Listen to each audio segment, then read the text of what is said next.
Good morning, everybody, and welcome to another live session. Today we have with us Mr. Kamar Bilal Hashmi, who is a solicitor at Adam Burnett Solicitors. So, because of the very nice session that we had last week, हम दोबारा लेकर आए हैं कुछ queries जो हमारे पास last time unanswered रह गई थी. So, उसमें से हम एक क्वेश्चन लेकर आए हैं. तो उसमें से ये है कि जो ब्रेक्जिट के बाद नई रेगुलेशंस आई हैं, उसमें आपका क्या कहना है कि वो उसमें क्या कंपैरिजन हुआ है as according to the last regulations and the new regulations? Well, thank you for taking us on board. Sequel to our previous sessions, we are going to address another session here, and it was a success previously, and I think we have viewers from ethnic backgrounds like Asia and Pakistan, Sri Lanka, Bangladesh, India. So I think I will communicate more like in Urdu or Hindi, which will be accessible and understandable for the large public at large. Since 2018, e-regulations change हो गए और उसके बाद UK immigration rules set forth हुए, जिसमें उन्होंने immigration rules, immigration के especially e-regulations को deal करने के लिए उन्होंने rules बनाए और उसके लिए deadline जिसके लिए December 2021 deadline 2020 मार्क की और जो भी e-regulations के तहत यूरोपियन यूनियन के रूल्स के यूरोपियन यूनियन के नेशनल्स या बाशिंदे UK में रह रहे हैं वो अपने वीज़ों के लिए अप्लाई करें और सेटल स्टेटस और प्री सेटल स्टेटस के लिए मोस्ट लाइकली अप्लाई कर सकते थे. अब उनके लिए जो टाइम डेडलाइन गवर्नमेंट ने नई डेडलाइन दी है वो जून 30 2022 तक कर दी है. उसमें जो नॉन ईए नेशनल्स हैं वो अपने रिलेशंस के साथ रिलेशनशिप को इस्टेब्लिश करने के लिए और गवर्नमेंट से फर्दर लीव टू रिमेन के लिए अप्लाई कर सकते हैं. उसमें नई जो डेडलाइन है वो 30 जून 2021 है. इसी के साथ एक रिमार्केबल केस था सुरेंद्र सिंह जिसमें फर्दर एक्सटेंशन की गई है टाइम की अप्रैल 2022 तक. उसमें अब हालात ये हैं कि जो ब्रिटिश नेशनल्स यूरोपियन यूनियन में रह रहे हैं एक्सेप्ट UK वो अपनी फैमिलीज को अपने साथ वापस ला सकते हैं. उसकी डेडलाइन उन्होंने जो बनाई है वो अब चली गई है अगले साल के लिए 30 मार्च 2022. परहैप्स आपकी नॉलेज में ये हो कि immigration rules are in transition, they are changing every other day. तो उसके लिए इन पे नज़र रखना बहुत ज़रूरी है.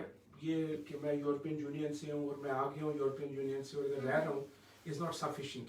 आपके लिए प्री सेटल स्टेटस अप्लाई करना और सेटल स्टेटस अप्लाई करना इनएविटेबल है, नागुज़ीर हो चुका है. जो आपने अप्लाई करना है नहीं करेंगे तो फिर डेडलाइन के बाद ये लोग हैं दे विल बी स्ट्रैंडेड. फिर आपने ह्यूमन राइट्स में और किसी और कैटेगरी में वो एप्लीकेशन करनी होगी. उसके साथ साथ अब जो नई रेगुलेशंस हैं उनमें आपकी तरफ से जो फॉर्म्स EFM और EEA फॉर्म्स हैं वो चेंज हो चुके हैं और more like applications are online और प्री सेटल और सेटल स्टेटस पे फोकस करना होगा. इसी तरह बाहर से जो लोग अपने नॉन EE नेशनल्स को बुलाना चाह रहे हैं as an EE national joining them in the UK उसके लिए भी डेडलाइन उन्होंने दी है जो is coming to an end by 30 June 2021. Hope I answered your question. जी बिल्कुल. अच्छा, आपको पता है कि अभी there is a pandemic going on and काफी ऐसे लोग हैं जिन्होंने अपनी जो है वो जॉब्स लूज कर दी गई हैं. जो यहाँ पे लोग हैं वो फर्लो पे हैं, जो जितनी सैलरीज मिल रही थी उन लोगों को वो उतनी नहीं मिल पा रही हैं. एंड पता है होम ऑफिस की फीस भी काफी ज्यादा है, लोग उतना अफोर्ड नहीं कर पा रहे हैं. तो उस सिलसिले में आप क्या कहना चाहते हैं? एक हमारे मिस्टर अजीम ने ये क्वेश्चन बहुत अच्छा रेज करा है कि जो ऐसे लोग हैं जिनके जॉब्स चली गई हैं, जो उतना अफोर्ड नहीं कर सकते हैं जो पहले अफोर्ड कर पा रहे थे, तो वो लोग मतलब अब क्या मतलब उनके लिए क्या वो कैसे अप्लाई कर सकते हैं? Ms. Siddiqui, this is a very good question here because we are passing through a pandemic. लेकिन there are case laws जिसमें R versus Secretary of State, Umar versus Secretary of State, and recently Dzango versus Lesigan. ये high court के landmark decision है जिसमें there are guidelines कि जो लोग struggling with their finances they can apply for fee waivers. अपनी applications के लिए जो fees है उसकी माफ़ी के लिए वो home office से request कर सकते हैं.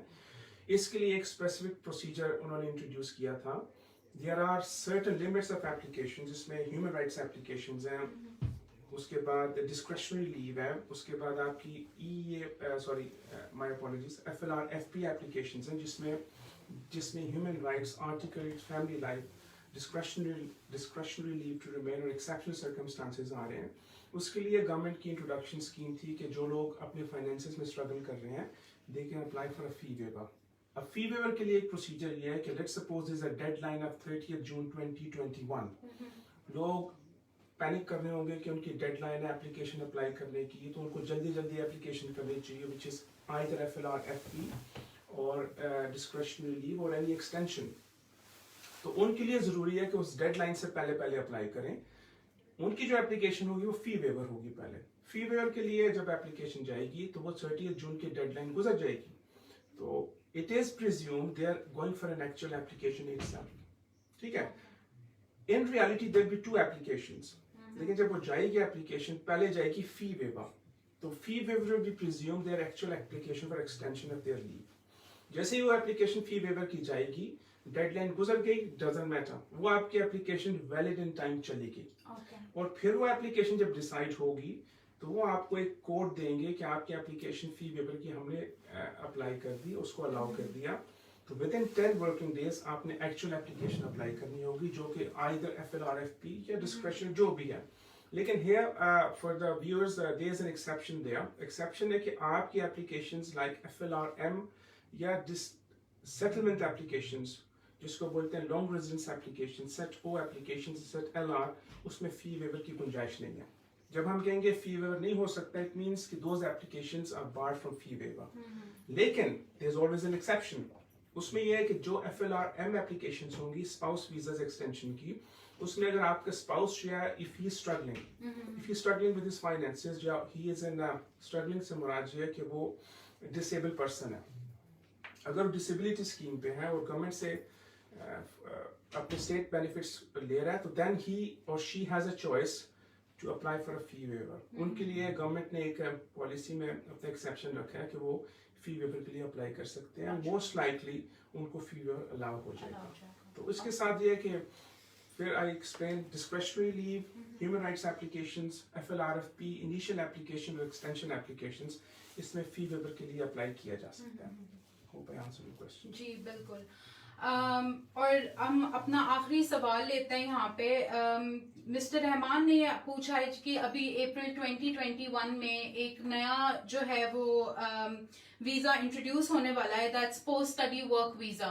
सो उस हवाले से आप क्या बताना चाहेंगे हमारे व्यूअर्स को? जी हाँ, सिंस यूके की एक हिस्ट्री है इमिग्रेशन की, जैसे जैसे इनकी इकोनॉमी किसी फेज से गुजरती है तो वो अपने हिसाब से रूल्स में चेंजेस करते हैं और अपने आप को एक इकोनॉमिक वैक्यूम से बचाने के लिए वो एबिलिटी स्टैप होल खोलते हैं और लोगों को वो उस हिसाब पे बुलाते हैं जो उनकी नीड्स के मुताबिक होते हैं. फॉर एग्जांपल पास्ट हिस्ट्री है कि जब इन्हें स्किल्ड वर्कर्स की जरूरत पड़ी, उन्होंने उस हिसाब से अपने इमिग्रेशन रूल्स को चेंज किया. अब because we are going off to European Union, most likely government needs to fill that vacuum with skilled people. तो skilled लोगों को करने के लिए interact करने के लिए गवर्नमेंट ने एक स्कीम शुरू की है जो अप्रैल में इनिशिएट होगी और फिर it will go up to the time limit जब तक गवर्नमेंट को जरूरत होगी.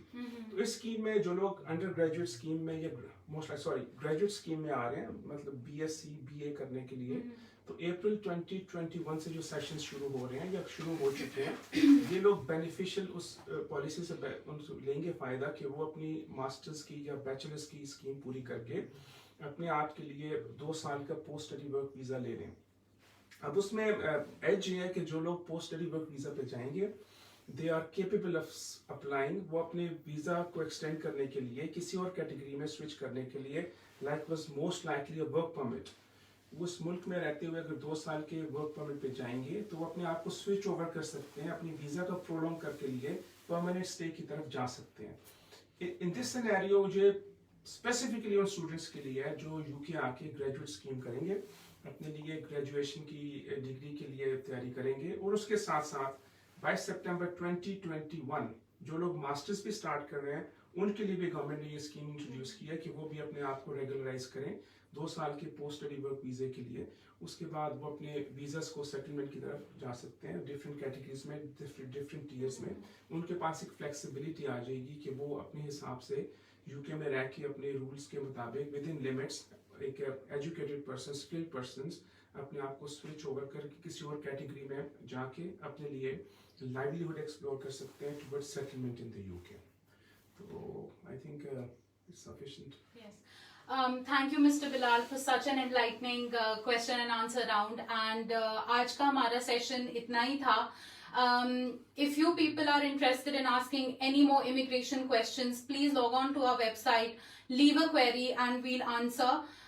Also, you can call on our number, that's 0207-100-2525, and just call us and we'll get back to you as soon as possible.